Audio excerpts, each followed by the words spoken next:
Entramos ahora en nuestra consideración del capítulo 22.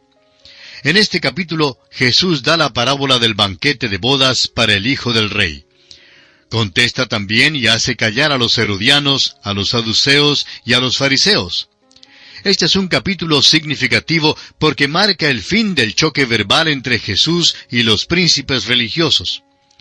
La parábola del rey que hizo un banquete de bodas es una continuación de la respuesta de Jesús a los principales sacerdotes y ancianos, respuesta que comenzó en el capítulo 21 con las parábolas de los 2 hijos y del padre de casa que demanda el fruto de su viña.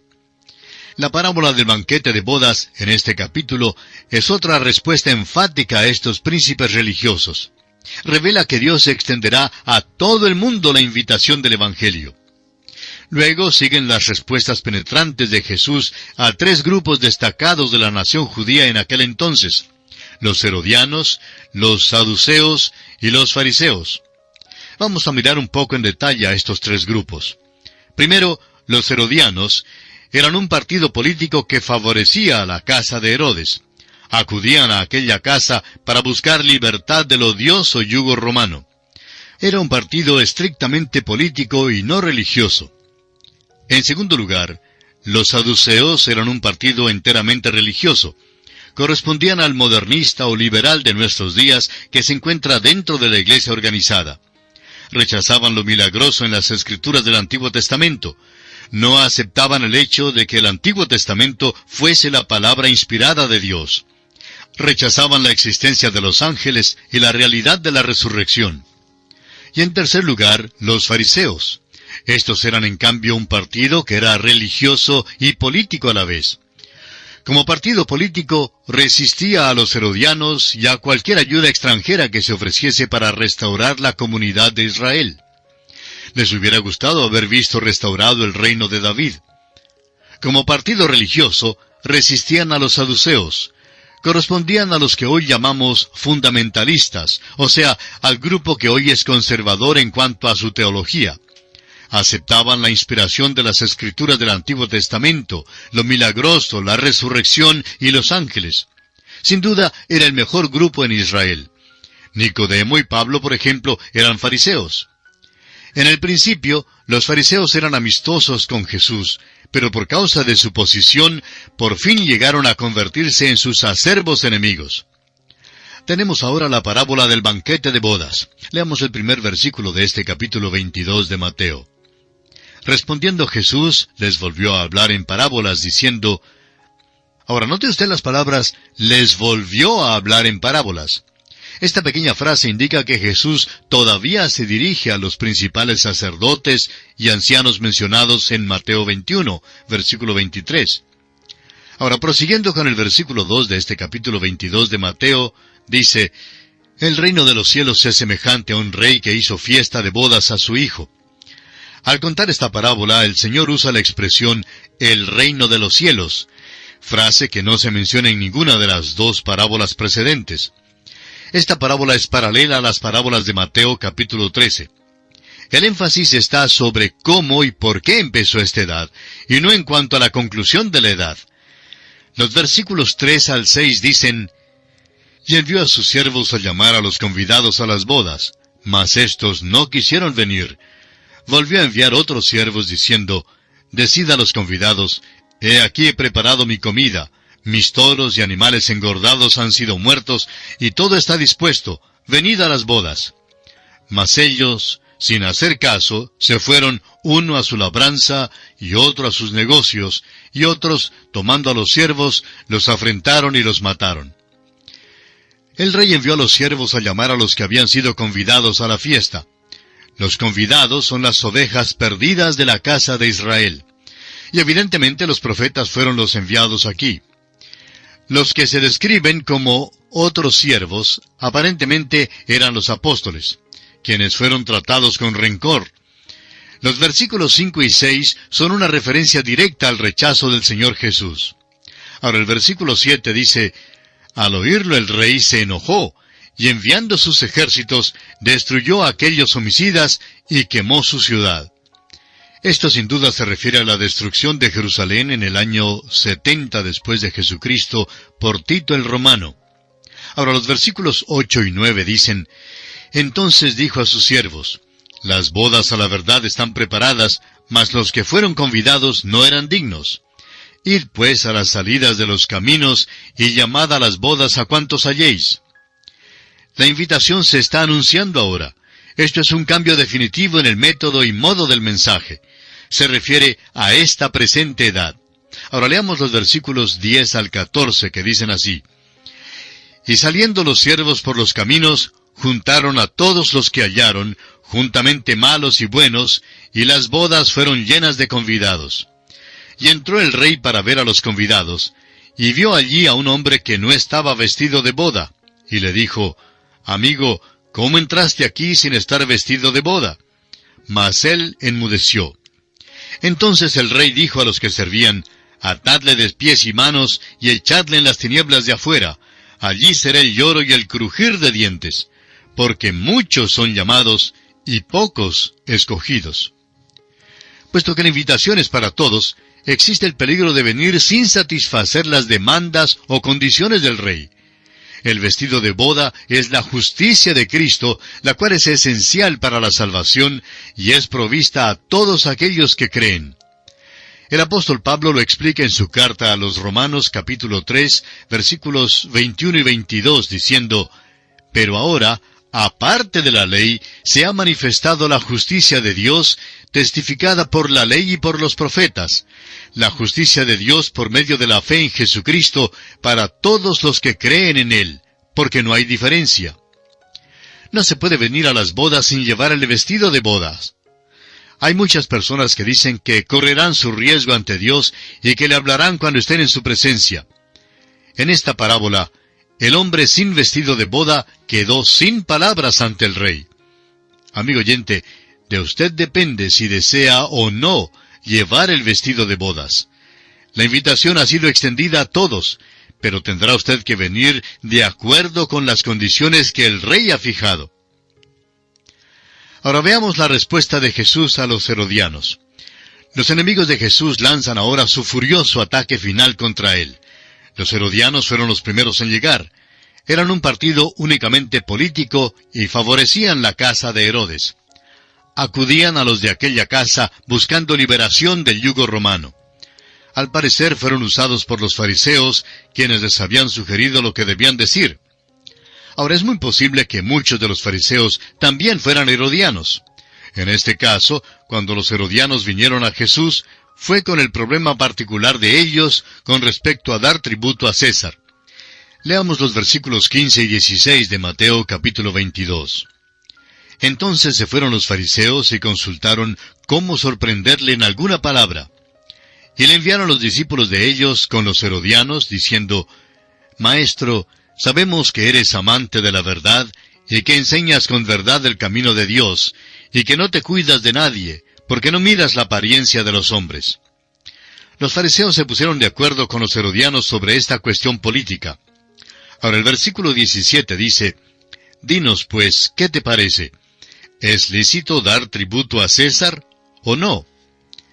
Esta era una pregunta maliciosa. Si el Señor decía que no, entonces sería considerado un traidor a Roma. Si decía que sí, entonces no podía ser su verdadero Mesías. Así que pensaban que lo habían puesto entre la espada y la pared. Pero nuestro Señor supo responderles. Leamos los versículos 18 al 22. Pero Jesús, conociendo la malicia de ellos, les dijo: ¿Por qué me tentáis, hipócritas? Mostradme la moneda del tributo. Y ellos le presentaron un denario. Entonces les dijo: ¿De quién es esta imagen y la inscripción? Le dijeron: de César. Y les dijo: Dad pues a César lo que es de César, y a Dios lo que es de Dios. Oyendo esto, se maravillaron, y dejándole, se fueron. Jesús los denunció y los llamó hipócritas, pero también contestó su pregunta. Hizo que ellos mismos suplieran el dinero para la lección objetiva, porque sin duda, él mismo no tenía dinero propio. El dinero que le mostraron era la moneda de curso legal del gobierno romano, una moneda romana. Su contestación fue muy asombrosa porque les dijo a los herodianos que ellos le debían algo a César, y también a él. Debían dar tributo a César porque usaban el dinero romano, caminaban en los caminos romanos y gozaban de por lo menos una cierta medida de paz.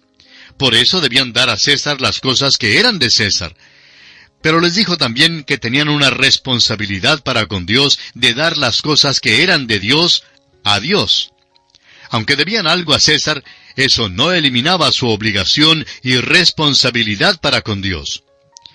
Al escuchar entonces esta contestación del Señor a su maliciosa pregunta, los herodianos le dejaron y siguieron su camino.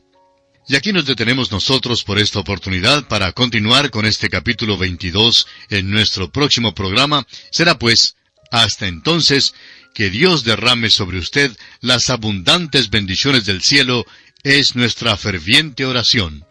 Continuamos hoy, amigo oyente, nuestro recorrido por el Evangelio según San Mateo.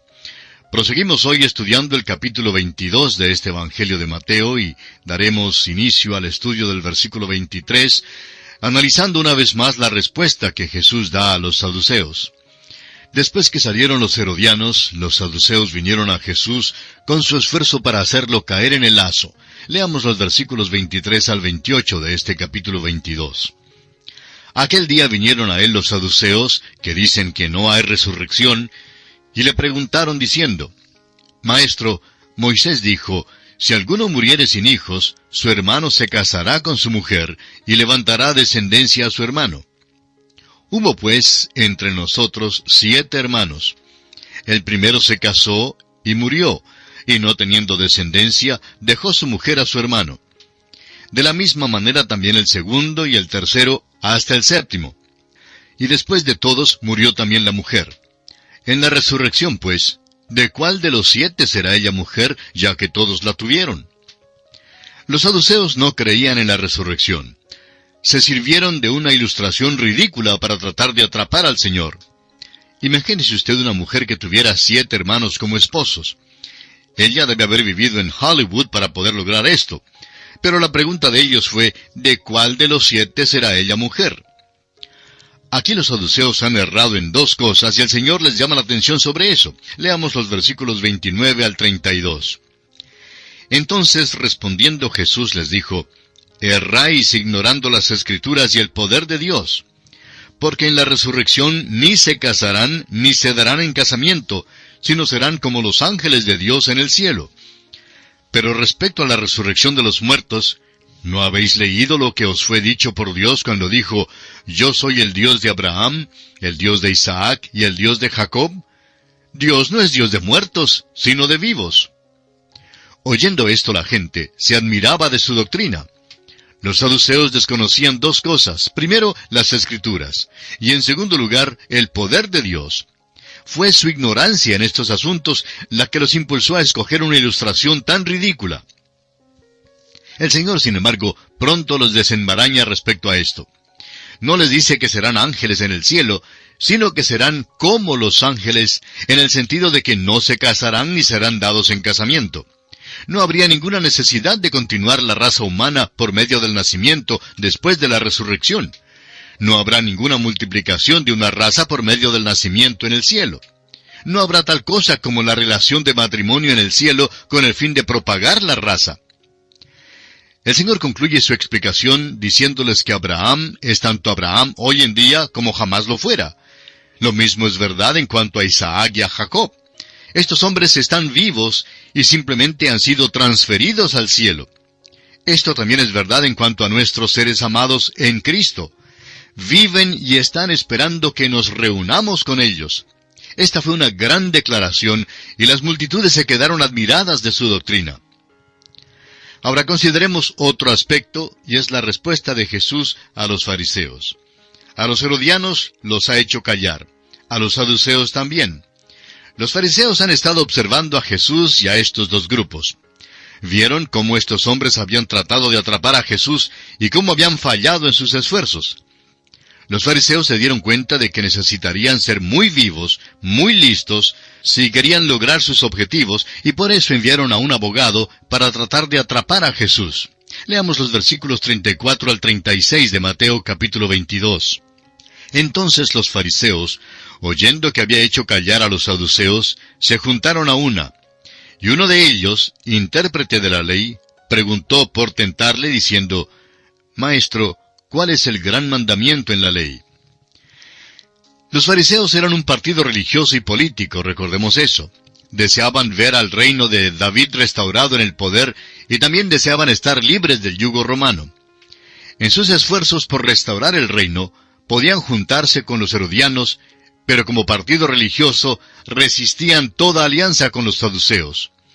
Los fariseos corresponderían hoy en día a la facción conservadora de la iglesia organizada, y los saduceos podrían corresponder a la facción liberal. Los fariseos, como los otros dos grupos, intentaban atrapar al Señor, tenderle una trampa, y por eso su representante, quien era abogado, propuso una pregunta muy interesante. Ahora Jesús a su vez le dio una respuesta también muy interesante. Leamos los versículos 37 al 40. Jesús le dijo, Amarás al Señor tu Dios con todo tu corazón, y con toda tu alma, y con toda tu mente. Este es el primero y grande mandamiento. Y el segundo es semejante. Amarás a tu prójimo como a ti mismo. De estos dos mandamientos depende toda la ley y los profetas. Amigo oyente, si se mide su vida según esta norma dada por Jesús, pronto se dará cuenta de que está destituido de la gloria de Dios. Jesús dio una contestación directa y sincera. Un respeto debido para con Dios y para con el prójimo es el deber fundamental de todo hombre. El amar a Dios sobre todas las cosas causará que una persona cumpla cada deber moral. Pero la norma que Jesús dio simplemente manifiesta la perversidad del corazón humano. Los dichos de Jesús confunden a los fariseos y por tanto se agrupan de nuevo probablemente para planear otra estrategia. Mientras que deciden cómo acercarse nuevamente al Señor, Él a su vez les hace una pregunta. Y ahora los fariseos se hallan, podríamos decir, entre la olla y el sartén. Leamos los versículos 41 al 46. Y estando juntos los fariseos, Jesús les preguntó diciendo, ¿qué pensáis del Cristo? ¿De quién es hijo? Le dijeron, de David. Él les dijo, pues como David en el Espíritu le llama Señor, diciendo, dijo el Señor a mi Señor, siéntate a mi derecha, hasta que ponga a tus enemigos por estrado de tus pies. Pues si David le llama Señor, ¿cómo es su hijo? Y nadie le podía responder palabra, ni osó alguno desde aquel día preguntarle más. ¿Qué pensáis del Cristo? Es virtualmente la misma pregunta que hizo el Señor a sus discípulos en una ocasión anterior. Los fariseos contestaron aquí que el Cristo era hijo de David. Al oír esta respuesta, el Señor les señaló el Salmo 110 para mostrarles su conocimiento insuficiente de aquella porción de la Escritura, que los judíos interpretaban como mesiánica. Este salmo, escrito por David, describe a Jehová hablando con el Mesías. David llama al Mesías mi Señor. Y cualquier judío que admitiera que el Mesías era descendiente de David, se afrontaría con este salmo donde David llama al Mesías su Señor, y declara que Él es superior. Esto indicaba que el Mesías sería más que un rey, o un mero gobernador político sobre un trono. Hay otros aspectos interesantes en este pasaje de la Escritura. El Señor afirma que David escribió el Salmo 110. David escribió el Salmo 110 por medio del Espíritu Santo y lo escribió en cuanto al Mesías. Ahora, si David lo llamaba Señor en este Salmo, ¿cómo puede él ser su hijo? El Señor no puede ser su hijo por medio del nacimiento natural. Tenía que ser entonces hijo por el nacimiento sobrenatural. Este Salmo nos dice que el Señor Jesucristo, el Mesías de Israel, nació de una virgen. Esto pues concluyó el choque de palabras con los príncipes religiosos. Se nos dice que a ningún hombre le fue posible contestarle ni una palabra, y que desde aquel día en adelante no le hicieron ninguna pregunta más. Y aquí, amigo oyente, concluye nuestro estudio del capítulo 22 del Evangelio según San Mateo.